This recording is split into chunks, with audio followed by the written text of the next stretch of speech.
What's up, dudes? I was just listening to 10,000 Maniacs on Spirit said channel this. So here's what is going on with the Divine Masculine. They are really having to learn how to surrender to the vague question mark.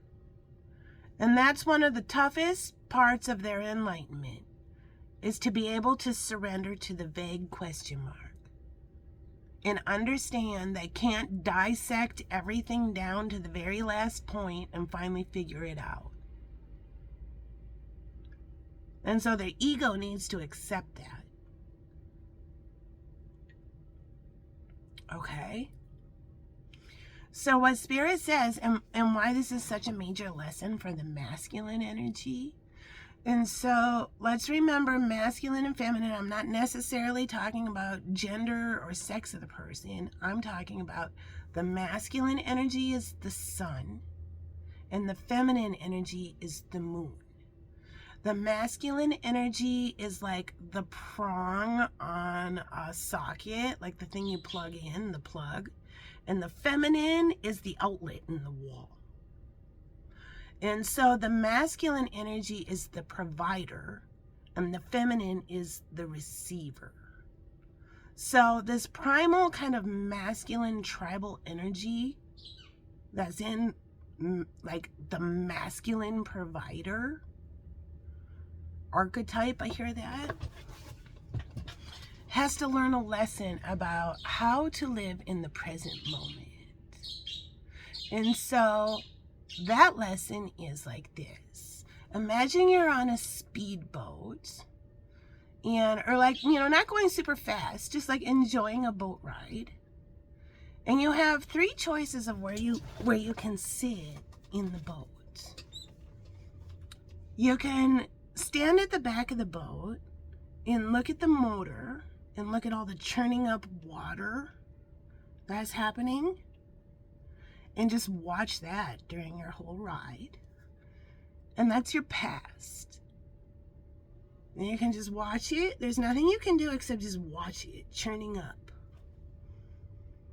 You can go to the very front of the boat. And this is what the masculine has to learn not to do.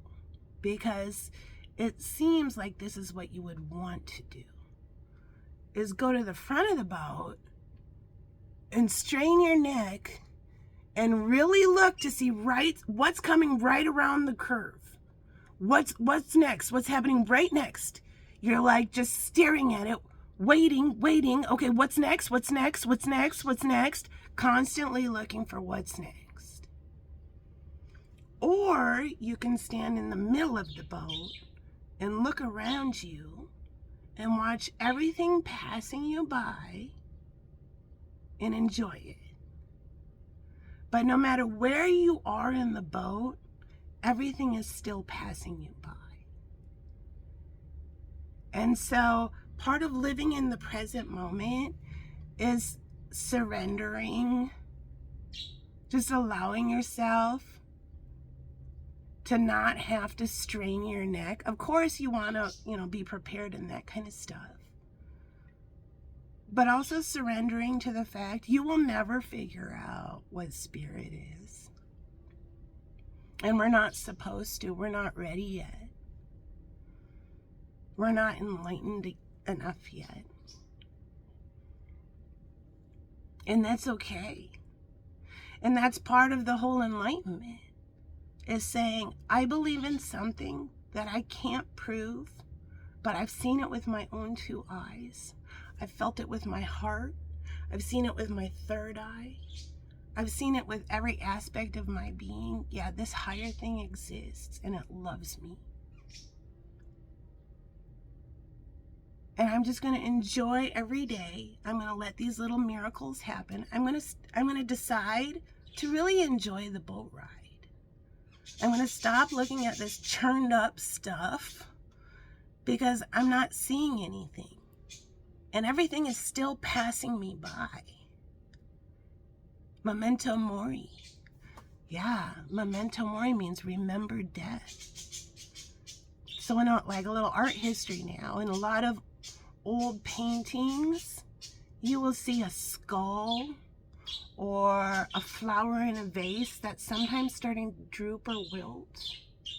Fruit that may look like it's a day or two old. Yeah, it's to remind you everything's going to die. You too are going to die. So you might as well enjoy life. All right. So if anyone's going on a boat ride, yeah, get a best spot in the middle and look around. Enjoy the scenery. Have a good day.